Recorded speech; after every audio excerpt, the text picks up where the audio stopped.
मुझे कितना प्यार है तुमसे, अपने ही दिल से पूछो तुम, जिसे दिल दिया है वो तुम हो, मेरी जिंदगी तुम्हारी है।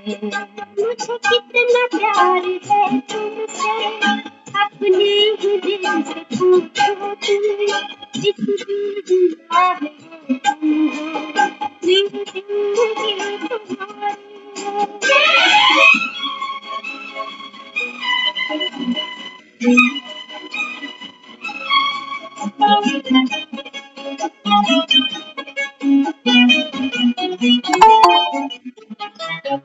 चाहत न तेरी मुझको कुछ इस तरह से घेरा, दिन है तेरे चरके, रातों का ख्वाब तेरा। वहीं रहता है दिल भी मेरा, क्या शाम क्या सवेरा। मुझे कितना प्यार है तुमसे, अपने ही दिल से पूछो तुम, जिसे दिल दिया है वो तुम हो, मेरी जिंदगी तुम्हारी है।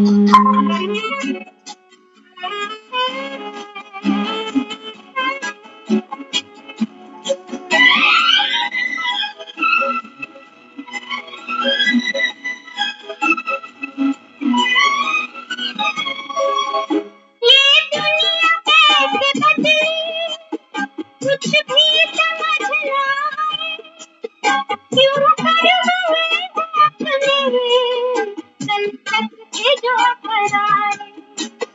दिल की लगन है सच्ची, फिर क्यों न रंग लाए, मेरे के तुम सदा से, पर अब करीब आए। मुझे कितना प्यार है तुमसे, अपने ही दिल से पूछो तुम, जिसे दिल दिया है वो तुम हो, मेरी जिंदगी तुम्हारी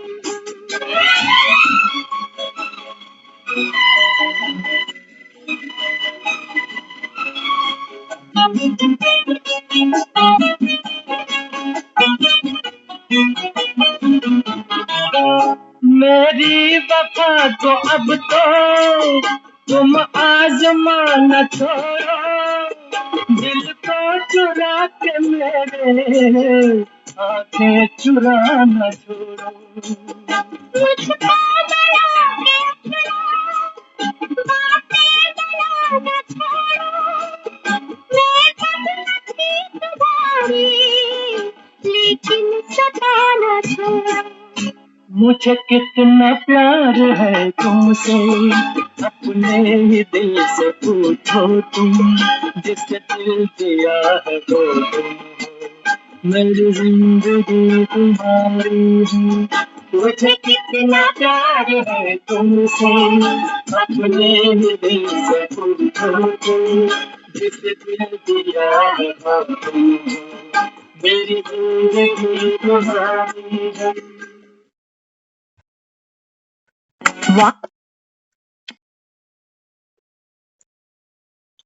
ओम शांति।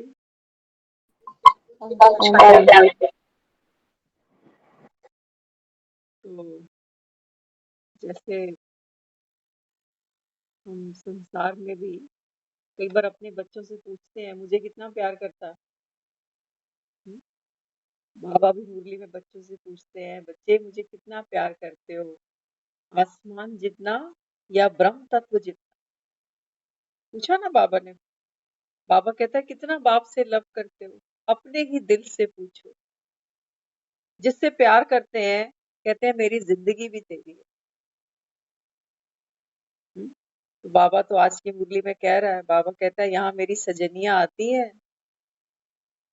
बाबा कहता है पढ़ाई पढ़ती नहीं है, दैवी गुण धारण करती नहीं है, तंग आके कहती है हम तो जा रहे हैं, डिवोर्स दे देती है, मैं मायके चली जाऊंगी। हाँ, कौन से मायके? माया की नगरी में। अब एक लड़की तो बार बार बोल देती है मैं मायके चली जाऊंगी, ये लड़का बेचारा कहाँ जाए?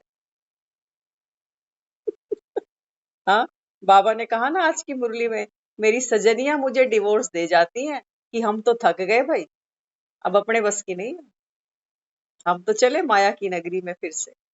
लेकिन बाबा कहता है मैं किसी को डिवोर्स नहीं देता।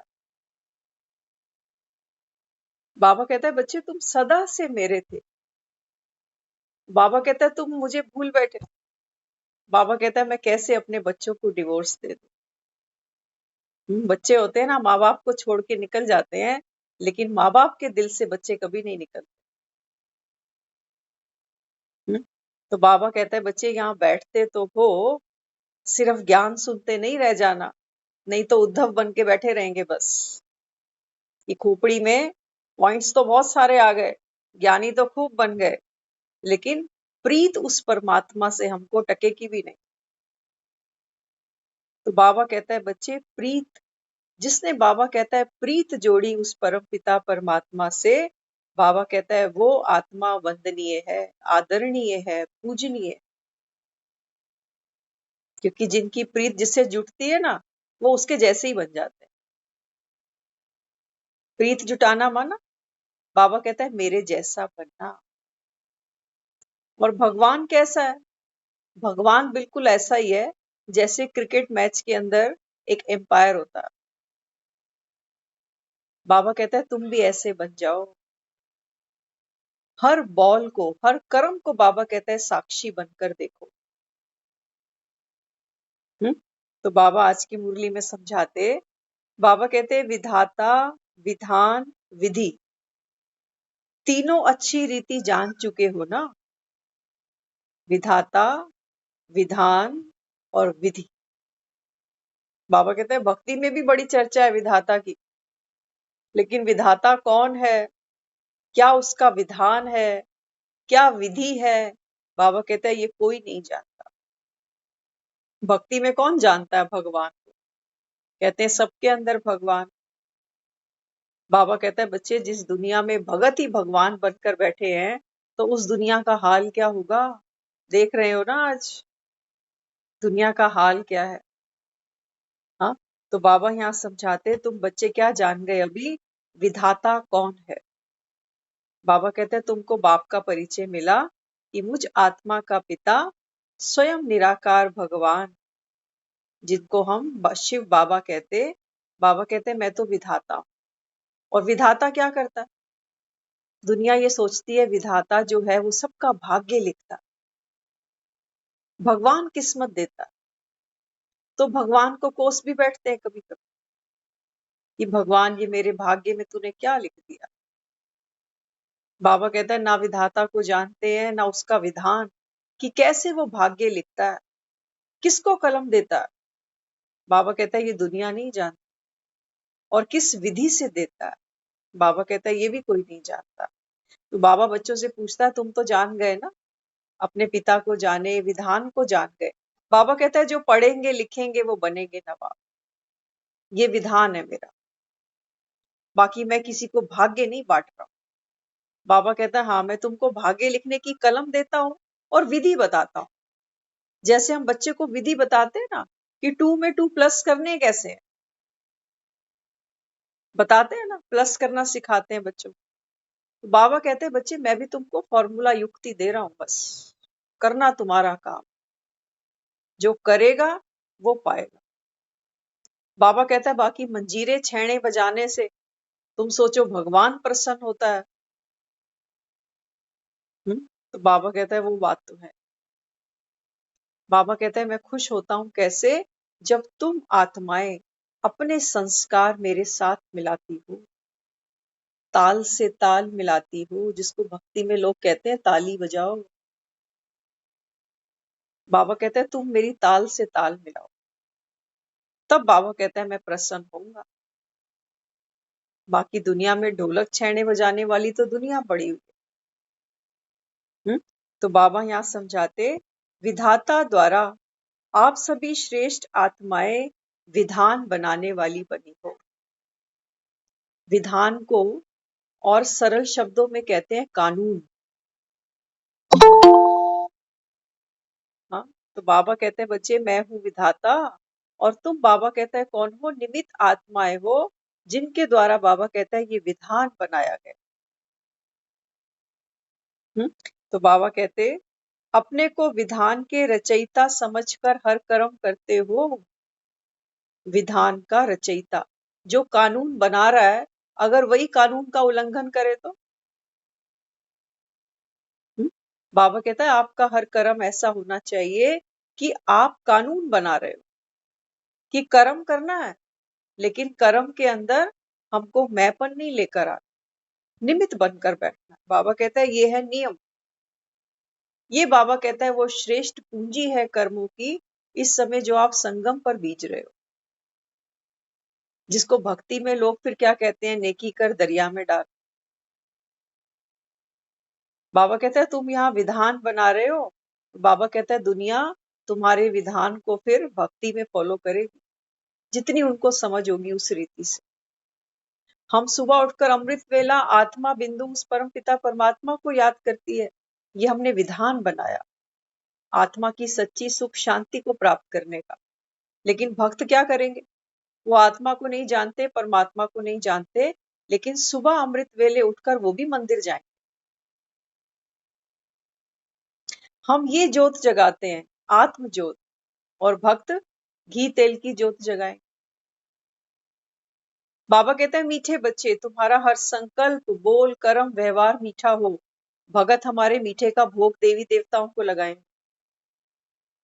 बाबा कहते हैं तुम घर की परिक्रमा करो, आत्मा बिंदु बन। बाबा कहता है याद की दौड़ी लगाओ, तुम्हारे तीर्थ न्यारे हैं। और भगत क्या करेंगे, वो मंदिरों की परिक्रमाएं लगाएं। बाबा कहता है तुम ज्ञान रत्नों का दान करो, दुनिया अशांत है, आत्माएं तड़प रही हैं, और वहां भक्ति में लोग लंगर भंडारे लगाएं। तो देखो विधाता ने बच्चों को विधान क्या दिया है संगम पर, और दुनिया इस विधान को कॉपी करके क्या करेगी, क्योंकि देह के भान में है ना दुनिया, तो वो बाहर सब कुछ करेंगे, मंदिर भी जाएंगे, जोत बत्ती भी करेंगे, हाँ, उपवास भी करेंगे, तीर्थ भी करेंगे, गंगा स्नान भी करेंगे, वो सब कुछ करेंगे, क्योंकि आत्मा उस समय देह के भान में है। हीरा तो दब गया नीचे, अब वो मिट्टी को ही चमकाएं। तो बाबा कहता है बच्चे मैं विधाता, मेरा विधान सिर्फ तुम बच्चे जानते हो, कि बाप तुम बच्चों को पढ़ाने आया, पढ़ाकर बाबा कहता है मैं तुमको स्वर्ग के लायक बना रहा हूं। और वहां भक्त शास्त्र उठाकर पढ़ेंगे, वो पाठ करेंगे, कहेंगे हम पाठ पढ़ रहे, कोई गीता उठाएगा, कोई रामायण उठाएगा। हाँ, तो बाबा कहता है देखो विधान क्या दिया था, और बाबा कहता है फिर दुनिया ने क्या बना दिया उसका। तो ऐसे समझकर हर कर्म करने से अलबेलापन नहीं आएगा। बाबा कहता है आप क्रिएटर हो विधान के, मर्यादाओं के, इसलिए कहते हैं मर्यादा पुरुषोत्तम। बाबा कहता है कौन सी मर्यादाएं राम ने पूरी करी जो उसको मर्यादा पुरुषोत्तम कहा गया, वो मर्यादाएं ये संगम की। रोज अमृत वेला करते हो तो तुम आत्माएं मर्यादा पुरुषोत्तम हो। रोज मुरली सुनते हो, मुरली को धारण करते हो, मुरली का मनन चिंतन करते हो, दूसरी आत्माओं को मनसा वाचा कर्मणा सेवा करते हो, तो बाबा कहता है आप मर्यादा पुरुषोत्तम आत्मा हो। कोई एक राम की बात नहीं। बाबा कहता है मेरे बच्चे कैसे हैं, बाबा कहते हैं बच्चे जो बच्चे बाप के आज्ञाकारी हैं, बाप के वफादार हैं, बाबा कहता है ये मेरे दिल पर चढ़ते हैं। इनको देखकर बाबा कहता है मैं हर्षित होता, ये मेरे सपूत बच्चे हैं। और कुछ कुछ बाबा कहता है धुंधकारी भी है, कपूत भी है। तो बाबा समझाते, अगर हर कर्म को ये सोचकर हम करें कि हम इस समय विधान बना रहे हैं संगम युग पर, तो बाबा कहता है फिर विधान बनाने वाली आत्मा कभी अलबेली नहीं हो सकती। जो कानून बनाएगा वो तो कानून की उल्लंघना करे, ऐसा हो नहीं सकता, है ना। तो विस्मृति के कारण स्मृति, वृत्ति, दृष्टि और सम, संपर्क बनता है। बाबा कहते हैं बच्चे, जब तुम खुद को भूल जाते हो, मैं कौन, मैं किसका, मैं कैसी आत्मा, अपनी विशेषता को जब भूल जाते हो ना, तो इसी कारण बाबा कहता है तुम्हारी स्मृति, वृत्ति और दृष्टि, ये बाबा कहता है फिर जैसे दूषित हो जाती है। दूसरे के संबंध व्यवहार में आए तो जैसा वो उसको देखकर वैसे हम भी बन गए। बड़ा इजी है कॉपी करना तो, और खास तौर से किसी के अवगुणों को कॉपी करना, बाबा कहता है ये तो बड़ा ही सरल, क्योंकि आत्मा का संस्कार बन गया ना अभी। हाँ, तो प्रकृति में भी परिवर्तन करने की शक्ति है। तो बाबा यहाँ समझाते, साइंस प्रकृति की शक्ति है।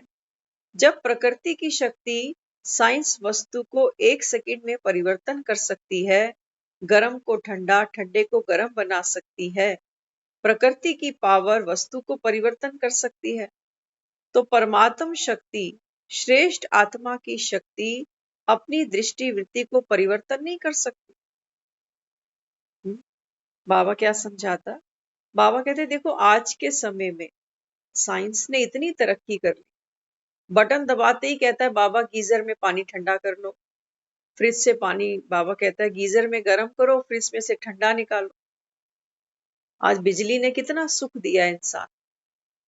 हाँ, तो बाबा कहता है जब साइंस की शक्ति से 1 सेकंड में, बाबा कहता है आप गर्म को ठंडा और ठंडे को गर्म बना सकते हो, तो फिर बाबा कहता है बच्चे साइंस की शक्ति, इससे भी बड़ी कौन सी शक्ति है, परमात्म शक्ति।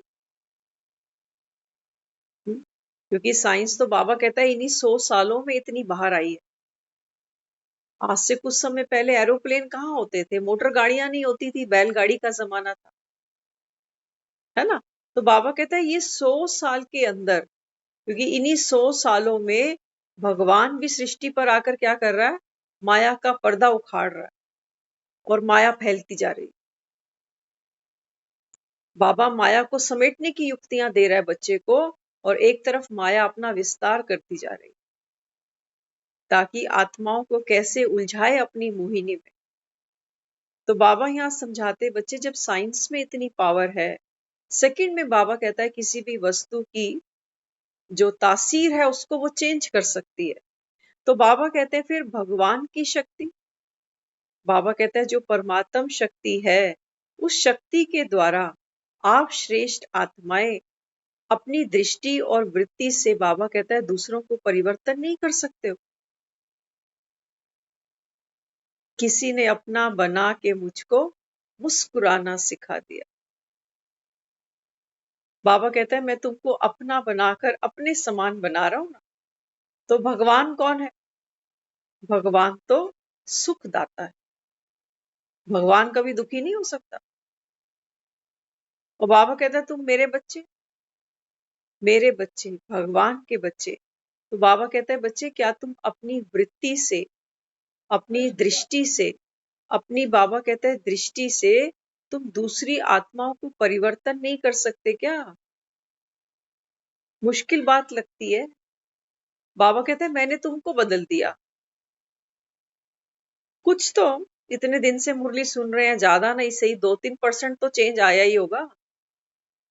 बहुत बड़ी बात है 2-3% भी। नहीं तो आज के समय में आत्मा का एक संस्कार भी चेंज करना ये बड़ा मुश्किल। किसी को इतना भी समझाना कि 1 घंटा ज्ञान सुनो ना, ये भी बड़ा मुश्किल है। हर कोई अपने मन की कर रहा है। कहते हैं अरे हमारे पास कहाँ फुर्सत है, काम धंधे करें, परिवार देखें कि तुम्हारा ये बैठकर ज्ञान सुने। क्यों? आत्मा का संस्कार है। मन मत, कभी पर मत कि फलाना नहीं सुन रहा तो मैं क्या करूं। तो बाबा यहाँ क्या समझाता? बाबा कहते हैं बच्चे कोई अपकार करे, आप 1 सेकंड में उसे उपकार में परिवर्तित कर दो। बाबा कहता है कोई तुम्हारा अपकार भी करे, बाबा कहता है आप उसको क्या करो? परिवर्तन करो। देखो क्या होता है, अपने घरों में वो रिमोट देखना या घड़ी में भी सेल डालते हैं ना, तो सेल जब डालते हैं तो उसमें एक जगह माइनस एक जगह प्लस होता है। तो 2 सेल्स को हम कैसे लगाते हैं? ऑपोजिट डायरेक्शन में लगाते हैं। अगर दोनों को प्लस प्लस माइनस माइनस साथ लगाओगे तो आपकी घड़ी नहीं चलेगी, आपका सेल नहीं चलेगा। तो ये एक फॉर्मूला है। बाबा कहते हैं कि बच्चे जो नेगेटिव एनर्जी है ना, उसको बाबा कहता है आपको पॉजिटिव में कन्वर्ट कर। बाबा कहता है ये तो कोई बड़ी बात नहीं, तभी तो मानूंगा तुम शक्तिशाली हो। नेगेटिव एनर्जी में भी शक्ति है पॉजिटिव को नेगेटिव करने की। ध्यान से समझना, कंफ्यूज नहीं हो जाना। नेगेटिव एनर्जी, किसी को गुस्सा आ रहा है, कोई शांत बैठा हुआ है। अब जिसको गुस्सा आ रहा है, जो नेगेटिव एनर्जी है, वो पॉजिटिव वाले को क्या कर सकती है? अशांत कर सकती है ना। कर दिया ना। तो हम क्या कहते हैं? बाबा ये आत्मा तो ऐसी है। तो बाबा कहते हैं नेगेटिव ऊर्जा पॉजिटिव को भी क्या कर सकती है? नेगेटिव कर देती है। और वो हम सब यूज टू है, हमें पता ही है। हम खुद ही कहते हैं मेरा मूड अच्छा था, इसने मेरा मूड खराब कर दिया। बाबा कहता है बच्चे इतनी पावर है उसके अंदर, और बाबा कहता है तुमको मैं पॉजिटिव बना रहा हूं, मीठा बना रहा हूं। तो बाबा कहता है तुम में इतनी शक्ति नहीं है कि तुम अपनी पॉजिटिविटी ऊर्जा से, बाबा कहता है दूसरी नेगेटिव जो आत्मा है उसको भी पॉजिटिव बना दो। नहीं है, बाबा कहता है तुम में इतनी शक्ति। तो तुम महावीर किस काम के फिर? महावीर कल कहा ना बाबा ने। बाबा कहता है बच्चे जो विश्व परिवर्तन का कार्य होगा, ये कैसे होगा? नम्रता से होगा। नम्रता क्या है? ये है हमारी शक्ति। शांति क्या है? ये है हमारी शक्ति। बाबा कहता है बस तुम स्टेबल रहो, बाकी काम अपने आप हो जाएगा। सीट को नहीं छोड़ो। बाबा कहते सीट को छोड़ते हो तो कहते हैं बड़ा मुश्किल है जी, कोई बोलता जा रहा है और हम घुटते जाएं, कब तक घुटेंगे? तो बाबा यहाँ समझाते, कोई अपने संस्कार व स्वरूप स्वभाव के रूप में आपके सामने परीक्षा रूप में आए, लेकिन आप सेकंड में अपने श्रेष्ठ संस्कार से उसके प्रति रहम दिल के संस्कार धारण कर लो। देवता बना रहा है ना, तो देवता कैसा होता है? देवता सिर्फ वो नहीं होता जो ऊपर से मुकुट पहन ले और कुंडल पहन ले और बहुत सुंदर कॉस्ट्यूम पहनकर आ जाए। बाबा कहते हैं ये सॉफ्टवेयर तुमको बदलना पड़ेगा। आत्म परिवर्तन होगा तब बाबा कहता है बच्चे इस संसार का परिवर्तन हो जाएगा।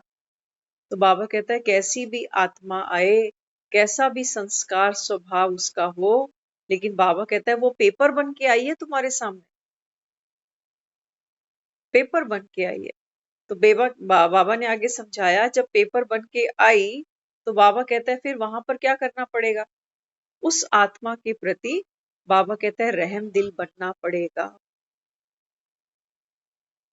अगर हम अशांत हो जाएं उसको देखकर, तो फिर हमने क्या किया?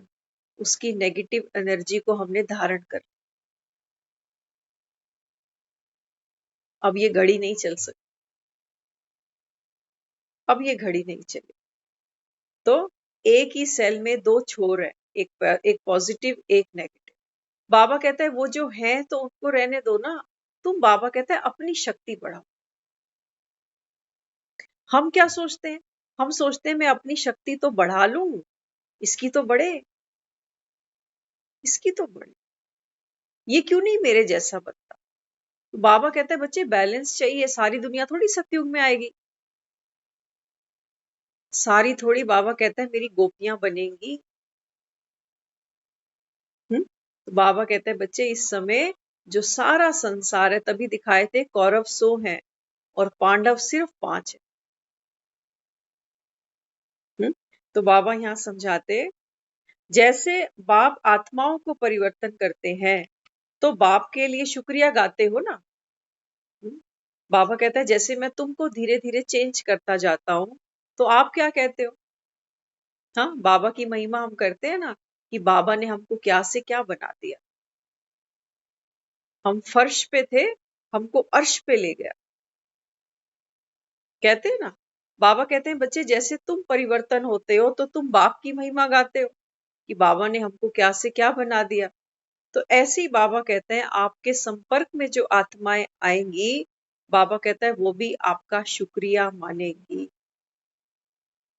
क्योंकि देखो होता क्या है, रोड पे जब हम गाड़ी चला रहे हैं ना, हो सकता है कोई रॉन्ग ड्राइव कर रहा हो, किसी का बैलेंस बिगड़ गया, किसी की ब्रेक नहीं लगी, हो सकता है। लेकिन अगर मैंने अपनी गाड़ी संभाल ली, समय पर ब्रेक लगा दी, तो एक्सीडेंट से मैं भी बच गई और जो साथ वाला था उसका भी बचाव। हाँ, हम क्या करते हैं, जब देखते हैं कि कोई और गाड़ी का बैलेंस खो रहा है तो हम भी अपना खो देते हैं, आपा खो देते हैं। बैलेंस खोना माना आपा खो दिया। तो दो गाड़ियां आपस में टकरा गई। अब फिर क्या करेंगे, कहेंगे आपकी वजह से, वो कहेगा आपकी वजह से, कहेगा पहले आपने गलती की, वो कहेगा गलती तो आपने भी की है। हाँ, तो इसलिए बाबा यहाँ क्या समझाते, बाबा कहते हैं बच्चे जब आप आपे में रहते हो, आपे में रहना माना बीइंग में रहना, अपनी सीट पर बैठना। तो बाबा कहता है जब आप अपनी सीट पर बैठते हो, अपकारी पर भी बाबा कहता है रहम दिल की दृष्टि रखते हो, तो बाबा कहता है फिर ये आत्माएं आपका शुक्रिया करें, आपका शुक्रिया करेंगी। जो विघ्न आया है समय प्रमाण आएगा जरूर। बाबा कहते हैं जीवन में जो भी चैलेंज आते हैं ना, बाबा कहते हैं बच्चे ये समय प्रमाण आएंगे भी सही और जाएंगे भी सही। ऐसा कोई पेपर नहीं है दुनिया में जो एक बार आया और जाए। कोई कोई पेपर बाबा कहता है घंटों के आते हैं, कुछ सेकंडों के आते हैं, कुछ मिनटों के, कुछ सालों के। लेकिन बाबा कहता है बच्चे अंत तो जरूर होगा। हाँ, तो इसलिए बाबा कहते हैं यह भी नहीं सोचना कि आया है तो आप ही चला जाए। बाबा कहता है जीवन में कोई चैलेंज, कोई पेपर सामने आ गया, कोई परीक्षा की घड़ी आ गई, तो बाबा कहता है उस समय ये नहीं सोचना हे भगवान, भक्ति का संस्कार है ना। हाँ, बाबा कहता है ये नहीं सोचना कि अपने आप चला जाए। हाँ, बाबा कहते या इस आत्मा का जितना हिसाब किताब होगा वह पूरा हो ही जाएगा। बाबा कहते हैं तुम तो क्या क्या सोचते हो जब पेपर आता है ना, तो बाबा कहते हैं बच्चों की सोच ऐसी चलती है कि भगवान ये पेपर टल जाए। जिन बच्चों की तैयारी नहीं होती ना, वो बेचारे जब तक एग्जामिनेशन हॉल में नहीं घुसते वो यही कहते हैं भगवान कुछ हो जाए, कोई मिनिस्टर को गोली लगे, कोई कुछ ऐसा हो कि स्कूल ही बंद हो जाए, पेपर कैंसिल ही हो जाए। पढ़ाई खुद नहीं की और मार दुनिया को रहे। हाँ, तो बाबा कहता है अगर तुम्हारी भी पढ़ाई पूरी नहीं है तो बाबा कहता है फिर क्या करते हो कि भगवान ये पेपर कैंसिल हो जाए, मैं मंदिर में नारियल चढ़ा दूंगा, 1.25 किलो लड्डू चढ़ा दूंगा, ये पेपर कैंसिल हो जाए बस एक बार। अभी पेपर थे फाइनल के, अभी जैसे अप्रैल में नया सेशन शुरू हो गया अभी, तो एग्जामिनेशन डेज में एक बच्चे की बात सुनी। तो वो सारा दिन तो खेल कूद मोबाइल ये सब कुछ, लेकिन जब पेपर का समय आया ना तो भगवान बस मुझे पास करा दे, बस मुझे पास करा दे, मैं तुझे मान जाऊंगा कि तू है। हाँ, तो बच्चे चैलेंज करते हैं ना कि भगवान तू है, मैं तुझे मान जाऊंगा, तू मुझे बस एक बार पास करा। तुम सोचो, कई बच्चे तो ऐसे होते हैं जो पेपर देने जाते हैं ना तो जिनको भी मानते हैं, कोई गुरु ये वो, उनसे जाकर पेन पढ़वा कर आते हैं। आपने देखे सुने होंगे ऐसे बच्चे भी। कहते हैं गुरु जी से पेन लेकर आए हैं पेपर पे पास हो जाए। भावना बड़ी प्योर है। लेकिन अगर खुद तैयारी नहीं की होगी तो लिखोगे क्या? क्या लिख कर आओगे पेपर? हाँ, तो बाबा यहाँ क्या समझाता, हम जब छोटे होते थे ना, हम सोचते थे इसके बारे में। हमारे पड़ोस में कुछ बच्चे होते थे, वो जब पेपर आते थे ना, वो स्पेशल जाते थे, पता नहीं कोई दरगाह थी उनकी, वहां जाते थे और घर के सारे बच्चों के पेन पढ़वा के ले आते थे। तो हमने कभी जीवन में ये काम किया नहीं, तो हम ये सोचते थे कि पेन पढ़ने से क्या होता होगा, लिखना तो तुमको है और तुम वही चलाओगे जो तुमने याद किया होगा, तुम क्या लिखोगे? और फेल हो गए तो बेचारे गुरुजी की भी इंसल्ट हो जाएगी कि कहाँ से पेन ले आए ये, गुरुजी ने भी पास नहीं कराया। हाँ, तो बाबा यहाँ क्या समझाता है, बाबा कहता है बच्चे विधान विधाता, और बाबा कहता है विधि को समझो। हाँ, तो बाबा यहाँ समझाते, देखो विधियां समझा रहा है बाबा अभी हमको, विधाता भी बता दिया और विधान भी बता दिया, अब विधियां समझा रहा है। बाबा कहते हैं बच्चे ये विधि है पास होने की, कि कैसी भी आत्मा, कैसा भी स्वभाव, कैसा भी पेपर आए, तो तुम ये सोचना नहीं शुरू करो कि भगवान ये टल जाए। बाबा कहते हैं जो होनी है वो बलवान, ये तो भगत भी कहते हैं, होनी बलवान। हाँ, तो बाबा कहते फिर क्या सोचते हो, कभी कभी सोचते हो कि इस आत्मा से जितना भी हिसाब किताब है वो पूरा हो ही जाएगा, वह समय अपने आप सिखा देगा। बाबा कहते हैं ये बच्चे सोचते हैं। कौन से बच्चे? बाबा कहते हैं जिन्होंने कोई पुरुषार्थ नहीं किया, लेकिन भाग्य के भरोसे बैठे हुए हैं कि शायद पेपर टल जाएगा, इस आत्मा का जो लेन देन होगा एक दिन पूरा कर ही लेगी, अगर इसने मुझे रुलाना ही है तो मैं रो लेता हूँ। बाबा कहता है ये विधि नहीं है पास होने की, कि कोई आत्मा आई है अपना स्वभाव संस्कार लेके और तुम सोचो कि रुलाने आई है तो चलो रो लेता हूँ, हो जाएगा हिसाब किताब पूरा। दुख देने आई है तो दुखी हो जाता हूँ, एक दिन तो हिसाब किताब पूरा हो ही जाएगा। बाबा कहता है फिर तुमने शक्ति क्या ली बाप से? अगर ज्ञान सुनकर भी दूसरी आत्मा का स्वभाव संस्कार सामने टकरा रहा है, तो बाबा कहता है तुम अपना बचाव नहीं करोगे। कोई गलत गाड़ी अगर चलाए रोड पे, तो क्या हम खुद को बचाएंगे नहीं? क्या कहेंगे, आ मार ले, पुराना अकाउंट था, खत्म कर। बचाएंगे ना। ज्यादा नुकसान गाड़ी का होने वाला होगा तो कम में बचा ले, कोशिश करेंगे ना, गाड़ी भी कम डैमेज हो। इसकी भी कितनी लोग कोशिश करते हैं कि जितना कम नुकसान होगा उतना कम खर्चा होगा गाड़ी। और बाबा कहता है तुम भगवान भरोसे बैठ जाते हो कि इस आत्मा के साथ मेरा कोई पुराना हिसाब किताब है, तो मैं बेचारी क्या करूं? तो बाबा यहाँ समझाते, बाबा कहते हैं फिर कई सोचते हैं कि समय आप ही सबको सिखला देगा। तो बाबा कहते बच्चे नहीं, ये नहीं सोचो, क्या सोचो कि मैं करूंगा और मैं पाऊंगा। बाबा कहते हैं बल्कि ये सोचो कि मैं करूंगा, समय पे नहीं छोड़ो कि समय करा लेगा, समय संपूर्ण बना देगा, समय आएगा कर्मातीत बन ही जाएंगे। हाँ, बाबा कहते हैं नहीं, ये सोचो मैं करूंगा मैं पाऊंगा, समय करेगा तो समय पाएगा। दुनिया कहती है ना समय बड़ा बलवान है, क्यों कहती है? बाबा कहता है क्योंकि इन्होंने अपना भाग्य समय पर छोड़ दिया, कि होगा भाग्य में तो मुरली सुन लेंगे, होगा अमृत वेला तो उठ जाएंगे, बाबा उठाएगा तो उठ जाएंगे, बाबा की कृपा होगी तो कर लेंगे। ऐसे कभी ना रोटी छोड़ के देखना, रोटी बनाना ही नहीं एक दिन, और खुद को कहना कि बाबा की कृपा होगी तो रोटी बन जाएगी, और बाबा की कृपा होगी तो पेट में भी चली जाएगी। वहां पर आप ये संकल्प नहीं लगाओगे, क्यों? आपको पता है कि भी उठ के बनाना तो पड़ेगा, नहीं तो भूखे ही रह जाएंगे। लेकिन जब बात आती है पुरुषार्थ की, तब बाबा कहता है बच्चे बाप पर बात छोड़ देते हैं कि बाबा की रजामंदी होगी, बाबा की कृपा होगी तो करें। वहां तो बीमार होते हैं तब भी उठ के दलिया खिचड़ी बना लेते हैं, कहते हैं हमें ही बनाना पड़ेगा और कौन आएगा।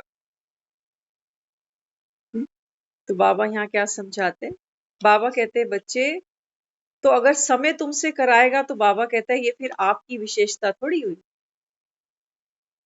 बाबा कहता है अगर समय तुमसे काम करा ले, कहते हैं ना समय पर अच्छे अच्छों को अक्ल आ जाती। बाबा कहते हैं तुमको अक्ल आए लेकिन समय से पहले आ जाए ना। जरूरी है, बाबा कहता है ठोकर खाओगे गिरोगे तब अक्ल आएगी। हम्म? तो इसलिए बाबा समझाते, समय पर भी जो बात स्वतः हो तो उसका गायन नहीं होता। बाबा कहता है समय पर जो बात अपने आप से हो जाए, बाबा कहता है उसका गायन नहीं होता। लेकिन बिना समय के आधार से कोई कार्य करता है तो कमाल गाई जाती है। जैसे बाबा ने एग्जाम्पल दिया, बाबा कहता है जैसे मौसम का फल होता है ना, तो उसकी वैल्यू नहीं होती। सीजन का फल है, अभी आम तरबूज खरबूजे ये आम बिक रहे हैं, लेकिन जब सीजन नहीं होगा तो आम का देखना क्या कॉस्टिंग जाती है आम की, है ना। तो बाबा कहते हैं समय पर कोई चीज मिली उसकी कोई वैल्यू थोड़ी है कि तुम सोचो कि समय करा लेगा। बाबा कहते हैं सीजन ऑफ हो और तब बाबा कहता है वो चीज सामने तैयार होकर आए, तब बाबा कहता है उसकी कितनी वैल्यू होती है। ऐसे ही बाबा कहता है समय का इंतजार तुम नहीं करो कि समय की आंधी तूफान जब हमको पका देगी तो पक जाएंगे।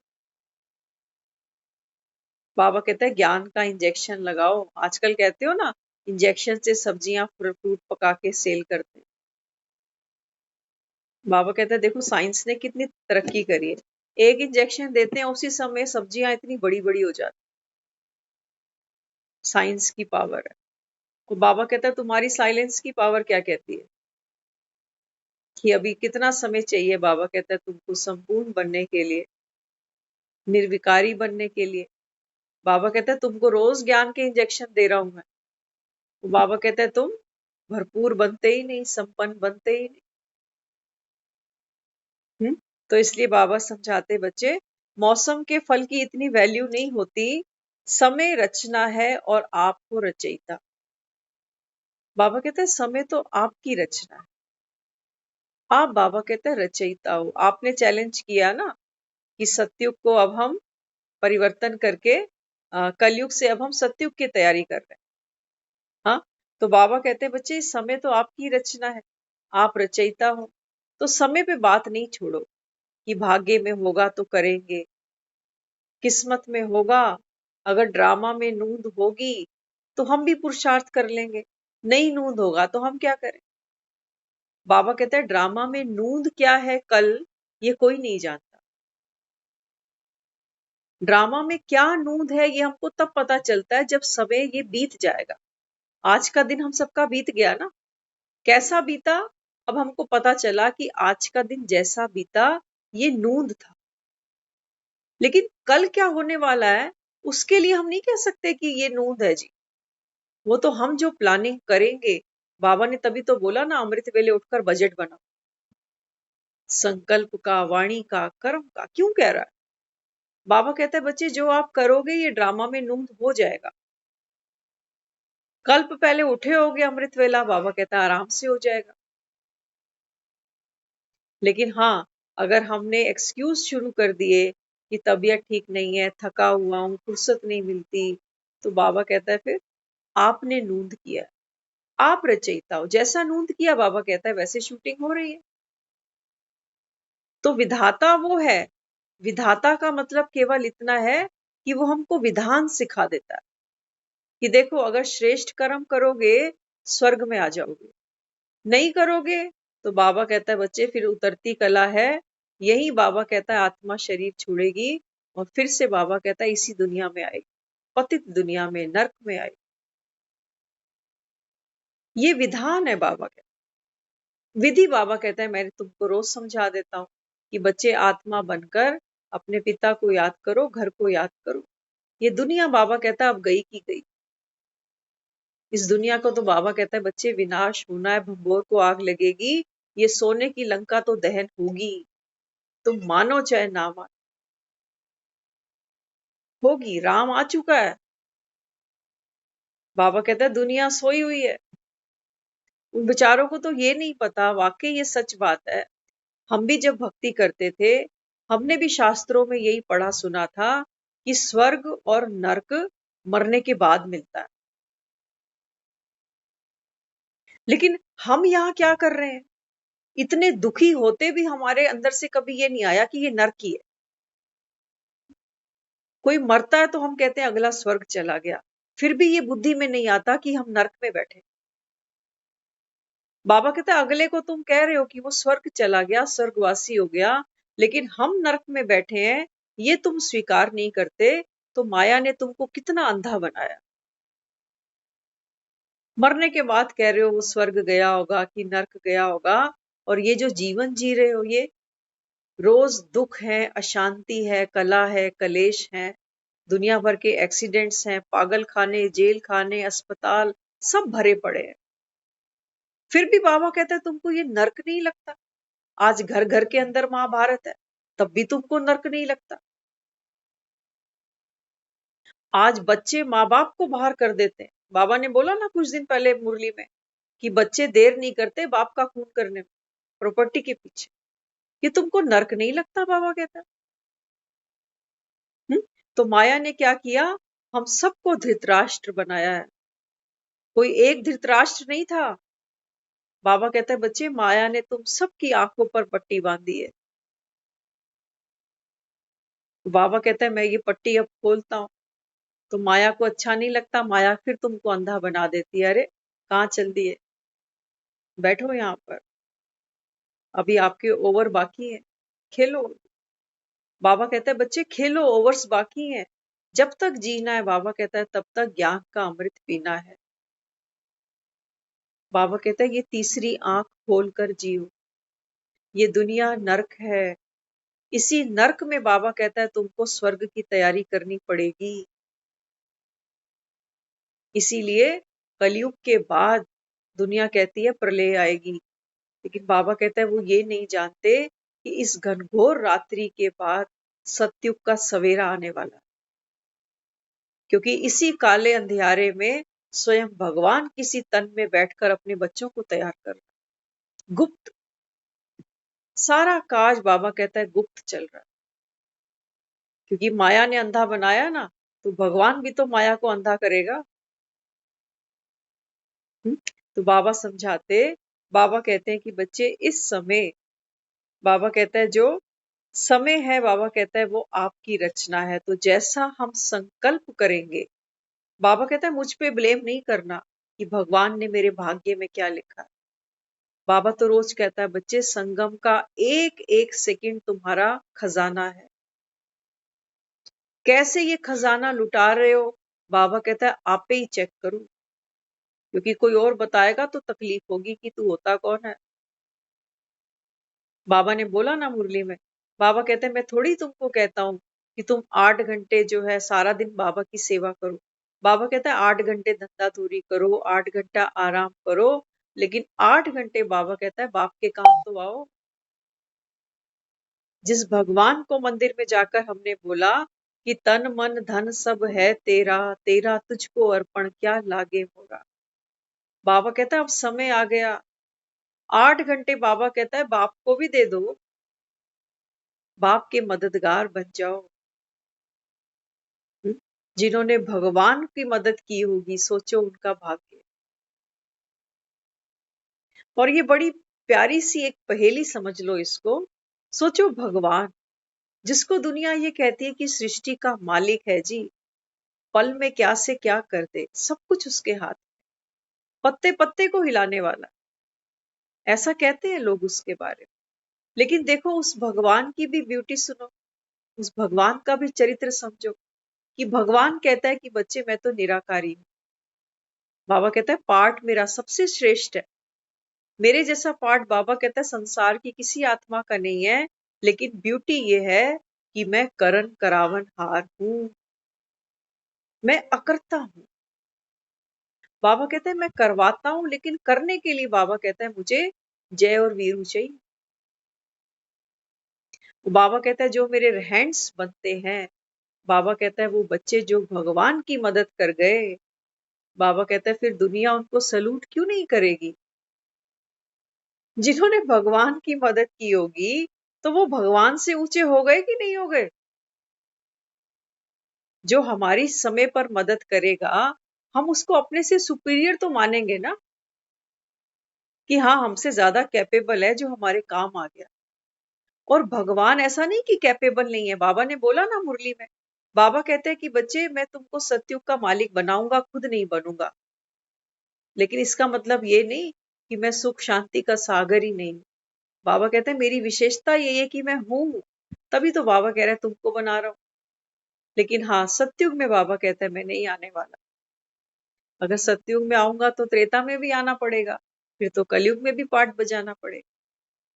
तो बाबा कहते हैं मेरी तो ब्यूटी ये है कि मैं करण करावन हाथ। तुम बच्चे बाबा कहते हैं मेरे मददगार बनो। तो रामायण में देख लो, वानर सेना बनाई है और जब गोवर्धन उठाया है तो पूरे गोपी ग्वालों को इकट्ठा किया। बाबा कहते हैं मैं तुम्हारे बिना कुछ नहीं कर सकता, और तुम बाबा कहते हैं मेरे बिना कुछ नहीं कर सकते, क्योंकि अगर तुम महावीर बनते हो तो शक्ति तुम में राम की होगी। बाबा कहते हैं मैं शक्ति का सागर हूं, लेकिन मेरे पास में बाबा कहता है हाथ नहीं है। मेरी शक्ति लो और बाबा कहता है अपना भाग्य, अपना नसीब चमका लो। अनेकों का बाबा कहता है आप भाग्य बना सकते हो, तभी तो तुम्हारे मंदिरों में लाइनें लगी हुई है, क्योंकि अनेकों को बाबा कहता है आपने सुख दिया है। यही बाबा अभी हमसे करा रहा है कि कैसी भी आत्मा आ जाए, बाबा कहता है अपकारी पर भी आप रहम की दृष्टि रखो। ये विधियां बता रहा है हमको। हाँ, तो बाबा समझाता, बाबा कहते हैं बच्चे दूसरे बदले या ना बदले, मैं बदल जाऊं। ये बाबा कहता है आप अपने प्रति एक शुभ भावना रखो कि हम जो अपना परिवर्तन कर रहे हैं ना, ये इसलिए नहीं कि मुझे देखकर दूसरा भी बदले, हो सकता है ना बदले। बाबा कहता है ना हर आत्मा का अपना अपना पार्ट है। अगर उस आत्मा का पार्ट होगा ही नहीं सतयुग में, बाबा कहता है वो अपने पे परिवर्तन नहीं करेगी। लेकिन हाँ, वो हमको सहयोग जरूर दे रही है।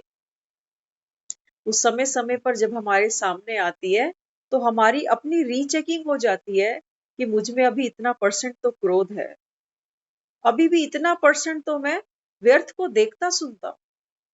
तो वो आत्मा सहयोगी है हमारी,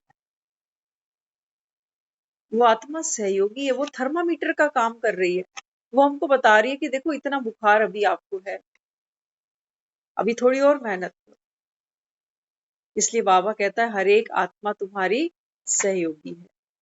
तो कभी भी बाबा कहता है ये नहीं सोचो कि मैं तो इतना बदल रहा हूं और ये तो नहीं बदल रहे बाबा, मेरी सारी मेहनत बेकार हो रही है।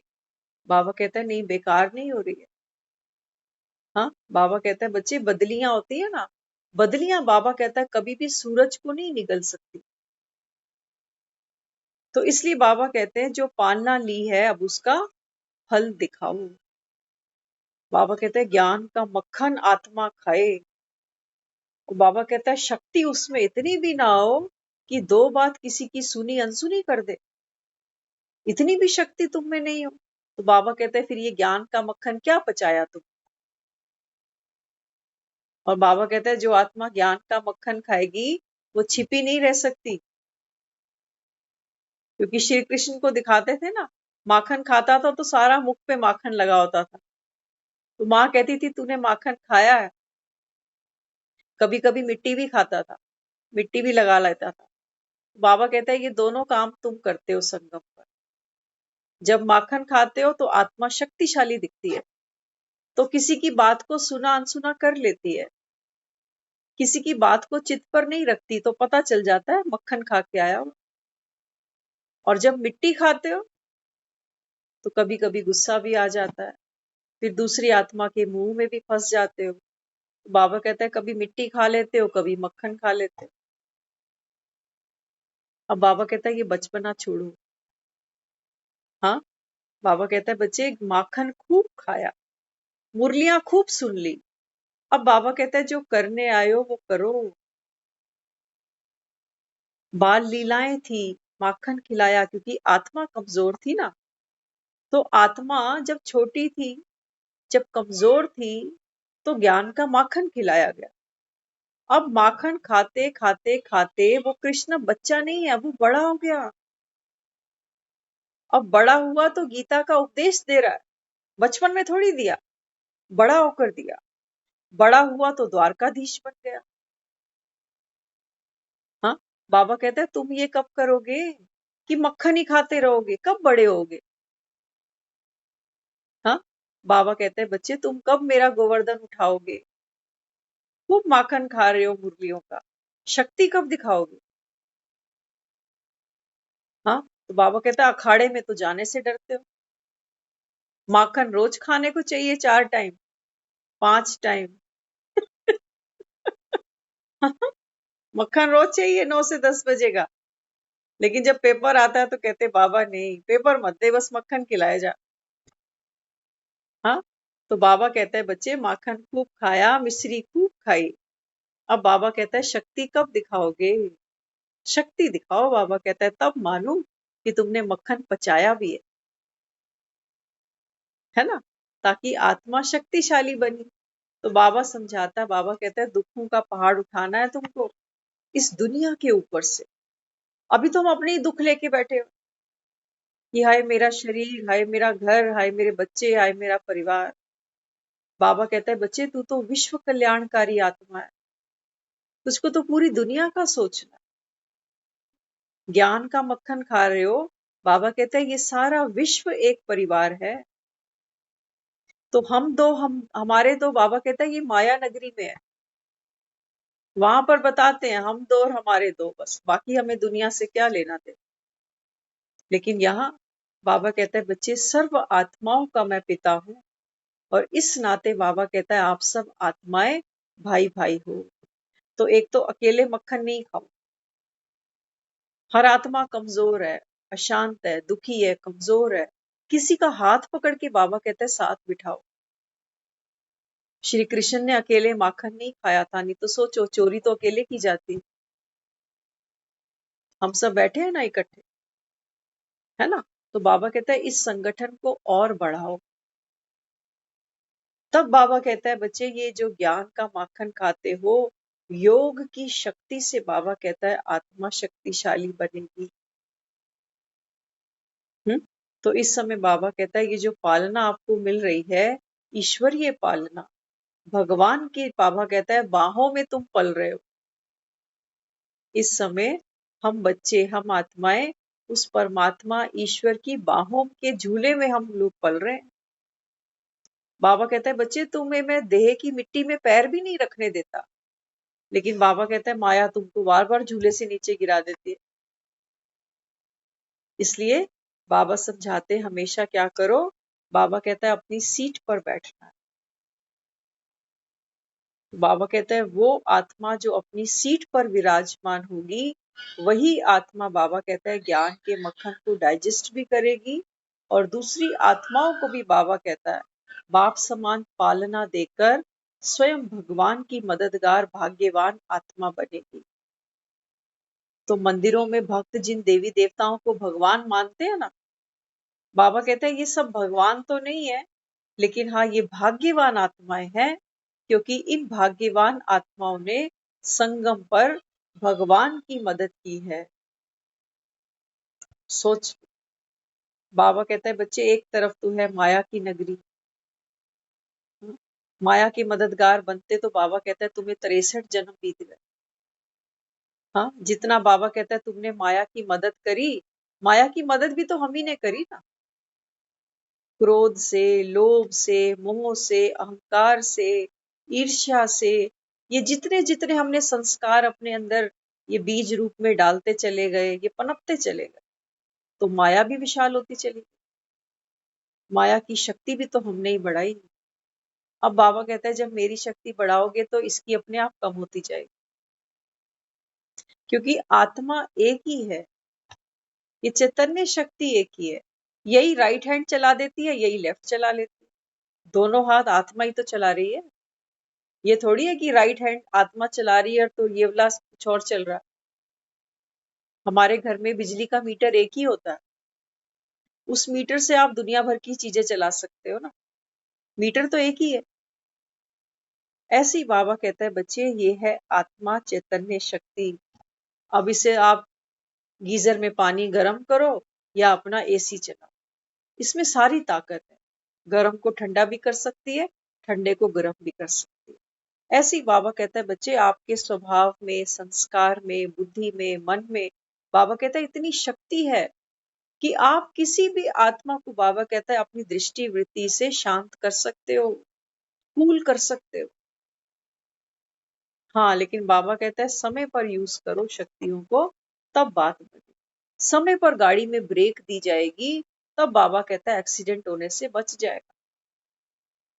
ऐसा नहीं कि एक्सीडेंट हो जाए और बाद में ब्रेकें मारते रहे। हम कई बार निकलते हैं ना सुबह सुबह, अक्सर कई लोगों को देखते हैं, वो जब गाड़ी में बैठते हैं तो पहले गाड़ी के हैंडल को ऐसे नमस्कार कर रहे हो। तो एक दिन हमने देखा, अभी कल परसों की बात, जब हम निकले था उन्होंने हैंडल को ऐसे धूप बत्ती करी और उसको हाथ जोड़ा। तो उनको देखकर हमारे में संकल्प आया। मैंने कहा बाबा देखो, ये सारे दिन में ना एक ही बार करते हैं सुबह सुबह बस, जो गाड़ी ड्राइवर ट्रक वगैरह चलाते हैं ये सभी। तो हमने भी उस समय बाबा को याद किया। हमने कहा बाबा ये गाड़ी है, हम भी आपको याद कर रहे हैं कि सही समय पर सही जगह ब्रेक लग जाए, एक्सीडेंट ना हो कोई भी, सही सलामत जैसे जा रहे हैं ऐसे ही आज सारा दिन अच्छे से बीत जाए। तो वो तो गाड़ी की बात है ना, चोट ना लगे, कोई नुकसान ना हो, वो तो उस चीज को आगे रखते हैं। लेकिन हमने क्या देखना है, हमने ये देखना है मेरा मन तो किसी से टकराएगा नहीं, दुखी तो नहीं होगा, विचारों का आपस में टकराव तो नहीं हो जाएगा, मेरी बुद्धि किसी से लड़ तो नहीं बैठेगी कि तेरी गलती नहीं, मेरी गलती नहीं, उसकी गलती नहीं, इसकी गलती नहीं। और मेरे संस्कार बार बार किसी से टकराएंगे तो नहीं। तो हमने भी क्या करना, सही समय पर सही रेस गति से आगे भी बढ़ना है। देखो, ब्रेक जब लगती है ना, तो ब्रेक लगने के बाद फिर गाड़ी को रेस भी दी जाती है ना। हम क्या करते हैं, जब अपने हम ब्रेक देते हैं, माना कंट्रोल कर लिया कि क्रोध नहीं किया, लोभ नहीं किया, ईगो को साथ नहीं लेकर आए, तो ब्रेक तो दे दिया, लेकिन अब गाड़ी को आगे भी तो चलाना है, या रोड पे ही खड़ी रहेगी गाड़ी, है ना। तो बाबा भी क्या समझाता, बाबा कहते हैं बच्चे संकल्प की शक्ति, आज सुबह भी था मुरली में, संकल्प की शक्ति से बाबा कहता है शांति की शक्ति को यूज करो, है ना। हमारे में जो सबसे बड़ी पावर है वो कौन सी है, शांति की शक्ति। तो बाबा कहता है जितना आत्मा शांत स्वरूप होगी, तो बाबा कहता है बच्चे फिर जीवन में कैसा भी पेपर आ जाए, शरीर पर पेपर आ गया, कोई बाबा कहता है पुराना कार्मिक अकाउंट सामने आ गया, कोई पुरानी लेन देन सामने आ गई, बाबा कहता है इसको पहले स्वयं पर प्रयोग करो, शांत हो जाओ। जैसे कोई एक्सीडेंट होता है ना, तो एकदम से ब्रेक लगा, ब्रेक लगाते क्या होता है, एकदम से शांत सन्नाटा हो जाता है ना। तो बाबा भी क्या समझाते, बाबा कहता है कोई शरीर पर पेपर आया ना, तो सोचो नहीं, सोचो नहीं कि क्यों आया, किसकी वजह से आया, बाबा टल जाता, बाबा तू है तो पेपर टाल दे, बाबा मुझ पर कृपा कर। बाबा कहता है ये कमजोर आत्मा करेगी, जो होना है बाबा कहता है वो होगा जरूर। हाँ, तो शांति की शक्ति क्या करेगी, जो भी चैलेंज सामने आ गया उसको हम एक्सेप्ट करेंगे। आप देखो जैसे हमारे घरों में बच्चे होते हैं ना, तो बच्चे कितनी गलतियां करते हैं। सोचो एक बच्चा अगर घर में अंदर गया, एक कांच का ग्लास तोड़ दिया, और अंदर कोई और एक कीमती चीज भी तोड़कर आ गया, और बाहर आके अगर आपको बताए कि मम्मी मेरे से कांच का ग्लास टूट गया, तो मम्मी क्या करेगी, तेरे को अक्ल नहीं है, दिखाई नहीं देता तुझे, हाँ ऐसा कीमती ग्लास तूने तोड़ दिया। हाँ, अब उस बच्चे के अंदर ये ताकत नहीं बचेगी जो अगला नुकसान हुआ है वो बता दे। वो सोचेगा एक ग्लास में इतनी इतनी बातें सुना दी और अंदर की बात बताई तो पता नहीं मेरा क्या करेगी, है ना। तो हम क्या करते हैं, हमारी जो शांति की शक्ति थी ना, वो सबसे पहले हमारी यही निकल जाती, क्योंकि जो हो गया, कांच तो टूट गया, कांच तो वापस नहीं आ सकता, लेकिन हमारी ड्यूटी क्या बनती थी? हम उस समय बच्चे से पूछते, आपको तो चोट नहीं लगी? ये भी तो नजरिया हो सकता था कि ग्लास टूटा, कोई बात नहीं, लेकिन आपको तो चोट नहीं लगी ना, आप तो ठीक हो ना। तो उस आत्मा में भी दम भरता, कहती नहीं, मैं अगली बात भी बता दूं मम्मी को कि मम्मी एक नुकसान मुझसे ये भी हो गया।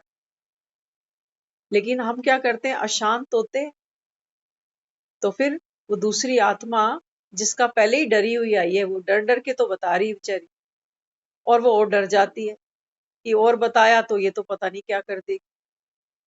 तो शांति की शक्ति वो है, जब हम शांत रहते हैं तो सामने वाली आत्मा को पावर मिलती है अपनी गलती को रियलाइज कर। और वो आत्मा, फिर हम क्या करेंगे, हाँ, फिर कहेंगे उस कमरे में जाना ही नहीं तू, आज के बाद खबरदार कांच की किसी चीज को हाथ लगाया। पहले तो बच्चे को ये डोज दे दिया आप, फिर उसके बाद कहोगे अच्छा चलो कोई बात नहीं, जा मेरे लिए एक गिलास पानी ले आ। तो वो बच्चा जब भी पानी का ग्लास उठाएगा वो डरेगा कि ये टूट गया, तो वो डरते डरते उठा के लेकर आए। तो हमने जब आत्मा को इम्पावर करना ही है, तो बाबा कहते हैं बच्चे फिर शांत रहना बड़ा जरूरी है, क्योंकि जो भी कुछ हो रहा है बाबा कहता है ये ड्रामे में नूर है। ये तो सिर्फ एक ग्लास टूटने की बात थी, कोई बड़ी बात नहीं थी। लेकिन आज के समय में बच्चे वो चीजें कर रहे हैं जो हमको कभी बताएंगे भी नहीं। वो बाहर अपने सर्कल में अपने यार दोस्तों के माँ बाप को बता देते हैं, बाहर किसी काउंसलर को बताएंगे, लेकिन अपने घर में माँ बाप को नहीं बता पाते। क्यों? क्योंकि माँ बाप की जो एनर्जी फ्लो वहां से मिलता है ना, उससे वो डरते हैं। ऐसी बहुत बातें होती हैं जो बच्चे अपने माँ बाप को नहीं बताते, डर की वजह से। तो बाबा यहाँ बच्चों को समझा रहा है कि जितना हम शांत स्वरूप रहेंगे, दूसरी आत्मा को भी ताकत मिलती है। कोई अपनी गलती स्वीकार करे तो ताकत रख के ठीक भी कर लेगा, लेकिन वो डर के मारे बेचारा बोल ही नहीं पाए, और हम उसको फिर बोलें कि आगे से ध्यान रखना, तो फिर अंदर क्या रहेगा? आत्म जो बल था, जो अवस्था थी, वो तो पहले ही गिरी हुई थी बच्चे की, हमने और गिरा दी। तो बाबा हमको यही समझाता है कि बच्चे ये तो दूसरा बच्चा था, कभी कभी कुछ नुकसान अपने से भी हो जाते, इतनी गलतियां तो हम खुद ही कर बैठते, और फिर जीवन में उस काम को दोबारा हाथ लगाने की हिम्मत नहीं पड़ती। करते हैं ना ऐसे कितनी बार। हाँ, तो बाबा कहते हैं पहले तो शांत सुनो, सामने वाले की बात तो सुनो। और सुनने का मतलब ये नहीं कि सामने वाला बोल रहा है मम्मी ग्लास टूट गया, अंदर वो इतना महंगा स्टैचू पड़ा था वो भी टूट गया। अब ये बाबा ये नहीं कह रहा कि सुन लो, अंदर अंदर सोच रहे हैं इतना नुकसान करके आ गया, इसको कब अकल आएगी, ये सुनना नहीं है। सुनने का मतलब ये होता है कि जो आत्मा ने ये जो भी किया, ये सब हमने एक्सेप्ट कर लिया। अब मन में कोई प्रश्न नहीं आ रहा कि ये कैसा नालायक बच्चा है, कितना नुकसान करता है, कितनी बार इसको समझाया, इसको अकल ही नहीं आती। कई बार हम मुंह पर नहीं बोलते, लेकिन अंदर अंदर ये सब सोचते जा रहे हैं। ये सुनना नहीं है।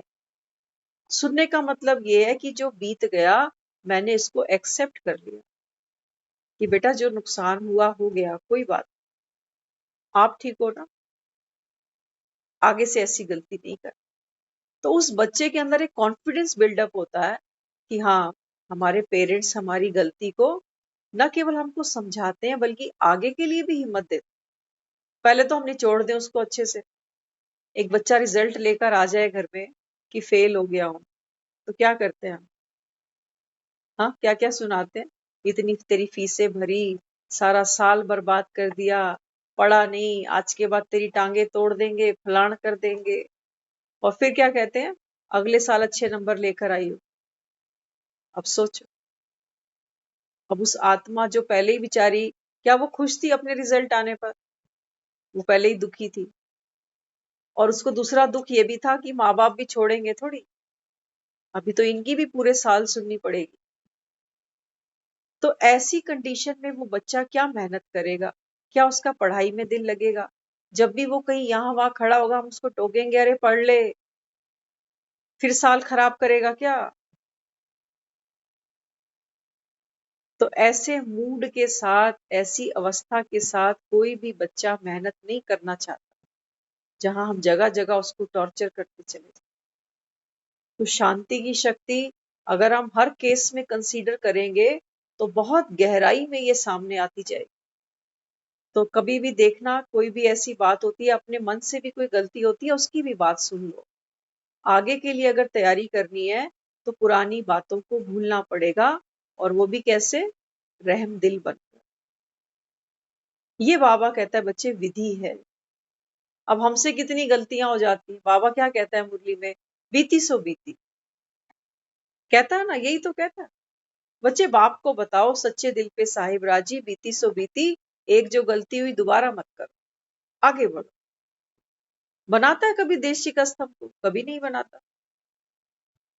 तो बेस्ट पेरेंटिंग तो बाबा दे रहा है ना हमको, इसी से ही सीखे। हाँ, तो बाबा समझाता है ज्ञान का मक्खन खा रहे हो। अब बाबा कहता है बच्चे ये शक्ति स्वरूप बनकर मुझे दिखाओ तो सही। बाबा कहता है ये है मेरी पालना का रिटर्न।